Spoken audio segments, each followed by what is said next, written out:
Pulling அது எப்படி பண்ணுறது காலை எழுந்ததும் எதுவும் சாப்பிடாமல் இதயம் வளத்தை வாயில ஊத்தி நல்லா கொப்பளிக்கணும் அப்புறம் அதை துப்பிடணும் இதுதான் ஆயில் புல்லிங்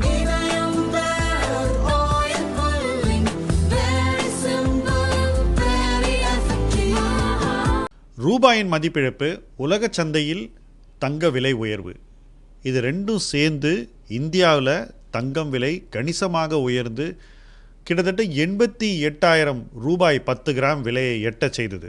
பட் இதற்கு பிறகு ரிசர்வ் வங்கி இன்டர்ஃபியர் பண்ணி டாலர் விற்றதுனால டாலரின் மதிப்பு குறைந்து இன்னைக்கு 86 ரூபாய் 81 பைசா வரைக்கும் வந்ததுனால மறுபடியும் தங்கத்தின் விலை 87,091 ரூபாய் என்று 10 கிராம் அளவிற்கு குறைந்திருக்கிறது. ஸோ ஒரு 1% ட்ராப் வந்திருக்கு.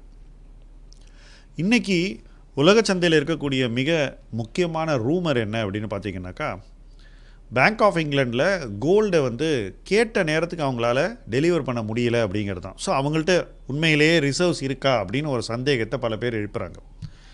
இதன் உண்மைத்தன்மை என்ன என்பது விரைவில் தெரிந்துவிடும். ஆனாலும் இந்த புரளிகள் என்ன செஞ்சுருக்குன்னா, இன்றைக்கி கோல்டு ப்ரைஸில் நிறைய ஸ்பெகுலேட்டர்ஸை உள்ளே இறக்கி விட்டுருக்கு.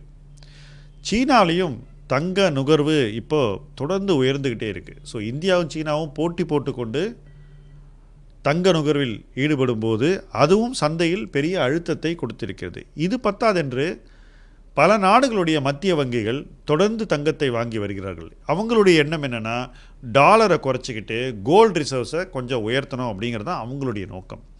இதையெல்லாம் அமெரிக்கா வரவேற்பது போல் தான் தெரிகிறது. என்ன ரீசன்னா, அவங்களுக்கு டாலர்னுடைய இப்போதைய டாமினேஷனை கொஞ்சம் குறைக்கணுன்ற ஒரு எதிர்பார்ப்பு இருக்குது அப்படின்னு சமீப கால அவங்களுடைய பாலிசி ப்ரொனவுன்ஸ்மெண்ட்ஸ்லாம் நமக்கு காட்டுது.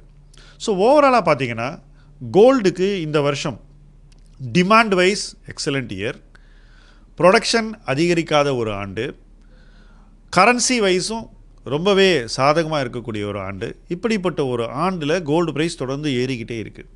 பட் ஒரு ப்ரைஸ் பாயிண்ட்டுக்கு மேலே கோல்டு நுகர்வு நிச்சயமாக பாதிக்கப்படும். ஏன்னா எல்லாராலையும் வாங்க முடியாத ஒரு சூழ்நிலை இன்று உருவாகி இருக்கிறது. ஸோ சாமானிய மக்கள், நடுத்தர மக்கள்லாம் அவங்களுடைய தேவைகளுக்கு, நல்ல நிகழ்ச்சிகளுக்கு, திருமணங்களுக்கு வாங்கக்கூடிய அந்த ஒரு சக்தியை இழந்து இன்று நிற்கிறார்கள். அவங்களுடைய தேவை என்ன, அவங்களுடைய எண்ண ஓட்டம் என்னென்னா, கொஞ்சமாவது குறையணும் அப்படிங்கிறது தான். ஏன்னா இப்படி தொடர்ந்து ஒரே ஆண்டில் இவ்வளவு விலையேற்றம் என்பது யாராலையுமே எளிதில் ஏற்கக்கூடிய ஒரு வகையில் இல்லை என்பதை நாம் புரிஞ்சுக்கணும். எப்போ சார் கோல்டு இறங்கும் அப்படின்ற ஒரு கேள்வியை பல பேர் இன்றைக்கி எழுப்ப ஆரம்பிச்சிட்டாங்க. யாருக்குமே தெரியாது. பட் இன்றைக்கி கோல்டு விலை ஆல் டைம் ஹை கிட்டே இருக்குது.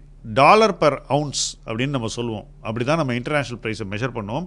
$2,910 பர் அவுன்ஸ் இருக்குது. இதுதான் கிட்டத்தட்ட ஹிஸ்டாரிக் ஹை கிட்ட இருக்கக்கூடிய ஒரு விலை.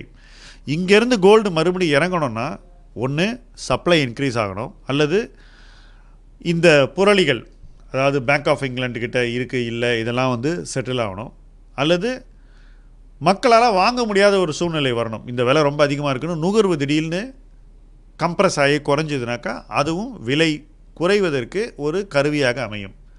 ஸோ இந்த மாதிரி பல விஷயங்கள் நடந்தால் தான் கோல்டு ப்ரைஸ் இறங்க முடியும். இந்த விஷயங்கள் நடப்பதற்கு உடனடியான சாத்தியக்கூறுகள் இருக்கா அப்படின்னு கேட்டிங்கன்னா எனக்கு அப்படி தெரியல.